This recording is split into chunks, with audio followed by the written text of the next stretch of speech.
My name is Małgosia Zając. I am illustrator. I came from Poland and I had the pleasure of making illustration for this book, Polecie z Utrinki, which I know by the English title Summer with Shooting Stars.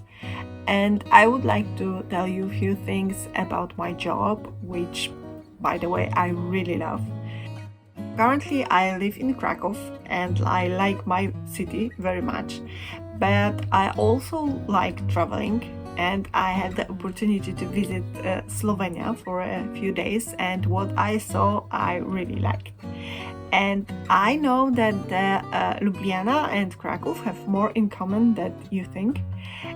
For example, in my city there is also a river with many bridges, and in my city there is also a castle on a hill, and under the castle there is a cave which a famous dragon used to live. So, sounds familiar?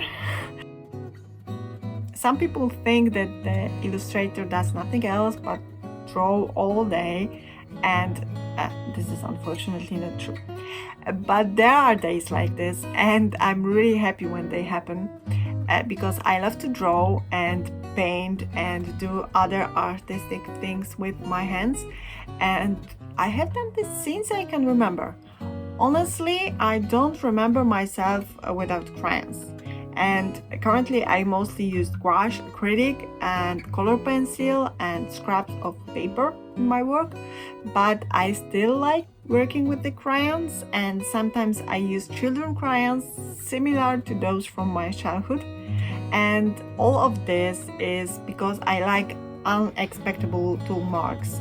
And in my illustration you could see different texture and traits of paint, and I make most of them using traditional method, and I like it when the picture is not perfect.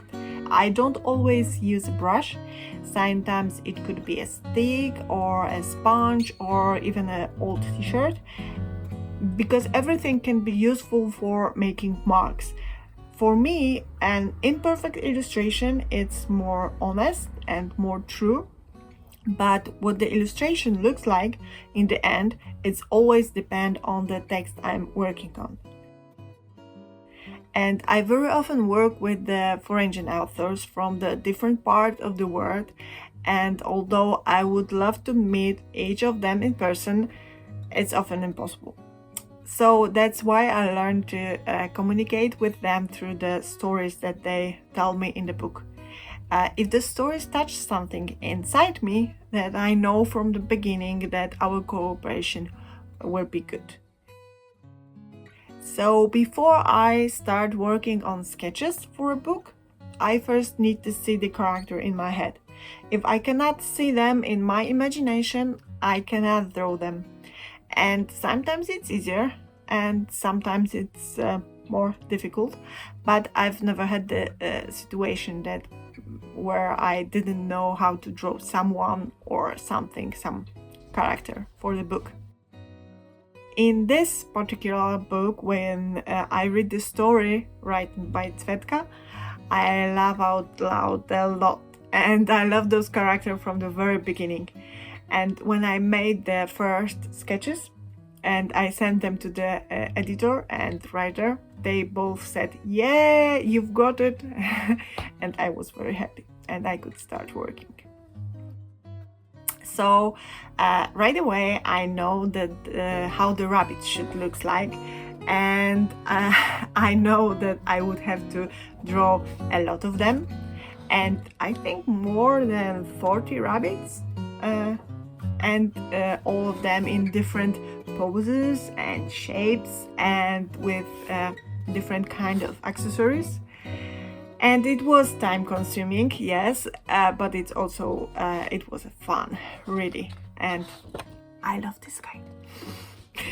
And I also draw a lot of vegetables and plants, and I don't know why, but I love drawing rhubarbs and carrots and those rabbit houses, of course. And what is interesting about the idea of making houses out of flower pots, it's actually an idea that I had as a child. I always like playing with in this way in my grandma's garden. Only in my pot's houses there were no rabbits, but snails, unfortunately.